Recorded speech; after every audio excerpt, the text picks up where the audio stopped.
That's no moon. It's a space station.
Okay, so kind of a longer intro there, but hopefully I didn't get too carried away just with the space station medley. But I was kind of having fun with all those clips. But the thing I did want to talk about that prompted all of that was a trailer that I saw yesterday. And actually, I'm kind of wondering if I should just start a whole new playlist for videos having to do with the tie-ins between science fiction and flat earth and cosmology and all that, because obviously I find myself talking about this kind of a lot. And the reason I'm doing this video is because yesterday I saw this trailer for a new movie called Valerian and the City of a Thousand Planets. I think it's coming out in August.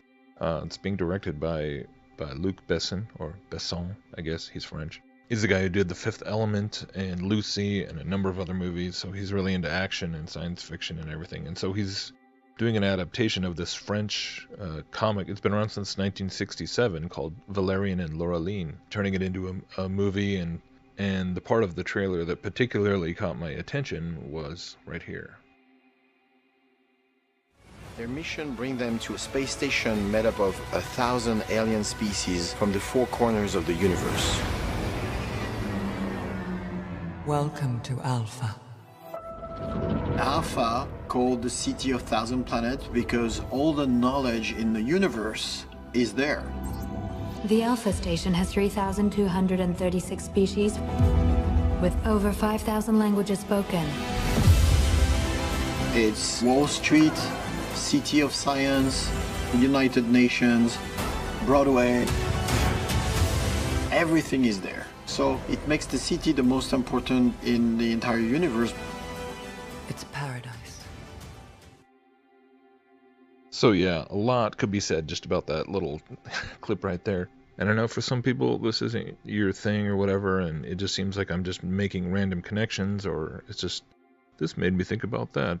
But man, the more you really just kind of have your eyes opened, and once you're able to look at pop culture and entertainment and science fiction from the perspective of enclosed cosmology, and you understand that outer space and all that is really just sort of a metaphor for esoteric spiritual concepts, it's amazing how much you can see. So right there, one of the first things that jumped out at me is when he's talking about this city, the space. It's essentially a space station, this giant city in space, the City of a Thousand Planets, where all the knowledge in the universe is there. And then they show the little, automated robots kind of going around and reading it and everything. And that's kind of a crazy science fiction version, sci-fi depiction of the occult concept of the Akashic Records, which is something that goes, way, way back in mysticism and was talked about at length by many well-known occultists, such as those in Theosophy and others like Edgar Cayce, Manly P. Hall. But then you also have, Charles Ledbetter, even Nostradamus, I believe, Alice Bailey, Rudolf Steiner, a lot of the usual suspects. So anyone who's familiar with the New Age and this kind of thing is most likely familiar with this concept of the Akashic Records. But if you're not, here's a quick description, because this is a very real occult concept that has been around for a long time. So it should be noteworthy and cause of alarm to see that this is, again, something that is being portrayed and taught in science fiction. So I found this description that says, the Akashic Records refers to the frequency grid programs that create our reality. So, of course, also, at the same time, this ties into the whole simulation theory concept, because it is an occult concept. A theosophical term referring to a universal filing system which records our every occurring thought, word, and action. The records are impressed on a subtle substance called akasha, or somniferous ether. In Hindu mysticism, this akasha is thought to be the primary principle of nature from which all the other four natural principles, fire, air, earth, and water, are created. These five principles also represent the five senses of the human being, blah blah blah. Some indicate the Akashic Records are similar to the cosmic or collective consciousness. The records have been referred to by many different names, including the cosmic mind, the universal mind, the collective unconscious, or the collective subconscious. Others think the Akashic Records make clairvoyance and other psychic perception possible. So the idea is it's this library, it's this giant compilation of all the knowledge of, it's a derivative of the biblical idea of the books, the records kept by God that are opened during the judgment, if you ask me. And so, of course, this is a perverted, satanic portrayal of that idea, but, of course, just like everything else with witchcraft and occultism, the idea is that you can tap into that. Whereas, of course, from a biblical perspective, God is the one who holds the keys, God is the one who has the books, and He decides who gets to open it and when and everything. So basically, again, this kind of ties into so many of the things I've been talking about, where we're talking about something in the astral realm, a place, or, from my perspective, probably a metaphysical construct that is probably taking on a whole host of different appearances throughout the centuries. But going back to the whole kind of holodeck idea that when people go into altered states, when people astral travel, and when people use various mystical and psychedelic means, whether it's the pharmakia of ayahuasca or LSD or whatever, DMT, so you are not only do you start interacting with all of these various types of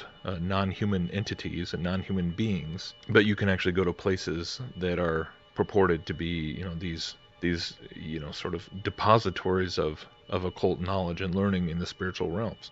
So it's interesting that is being portrayed in this upcoming movie. And then, of course, at the same time, it's being combined with all these other concepts that have to do with kind of one world globalism, the whole Star Trek idea of all these different races of alien species that are all living together, and a portrayal of sort of an intergalactic United Nations, which is what the Starfleet Federation, and it's in Star Wars 2 with the Galactic Alliance and different things like that. So so obviously, again, it's just it is occult propaganda. And in many ways, you could almost say like just the space station idea in general is sort of a perverted occult version of what the Bible describes as the New Jerusalem, the city that comes down from heaven that God has made.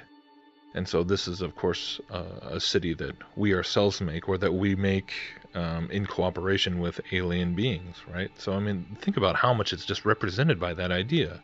If you understand that these alien entities that we're always seeing, that you see in all these science fiction movies, are representing spiritual entities, demonic entities, fallen angels, and all these different types of species of spiritual creatures, and then it's kind of coupled with the idea of the breakaway civilization. And I know that is something that a lot of people who get kind of into the arena of UFO research and the aliens and government cover-ups and stuff, they start to become more and more convinced of the idea of the breakaway civilization. And again, I think that is as a whole is something that if you understand it from this idea of the dimensional perspective, the idea of this is what the occult is about and has always been about and is still about, and the idea of technology with witchcraft and spiritism and stuff are not necessarily opposed to one another.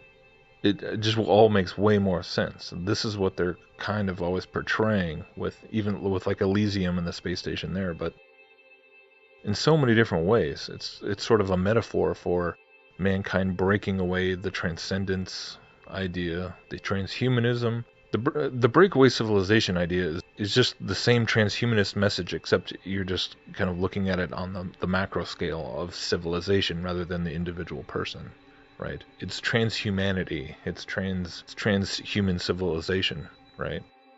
So that's all it is. It's the same message, just being kind of portrayed with the iconography of cities, cities in space, cities in the sky, cities of the future, rather than portraying all the different sort of ways that you could imagine how an individual person or group of people might evolve with their abilities or technology or whatever.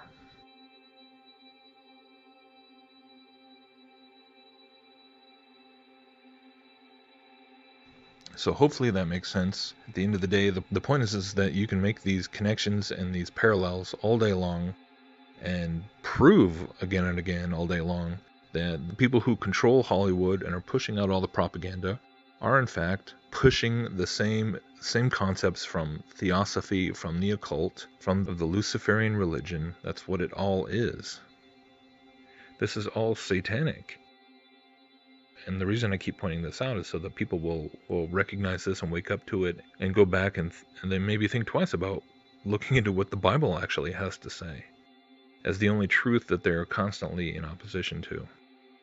And I really hope people do that and learn about the truth that has been revealed by God rather than all these Luciferian fantasies. Thanks. God bless.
Thanks so much for watching. I hope you enjoyed this video presentation. If you did, please subscribe to my YouTube channel, like the video, and share it on your favorite social media sites.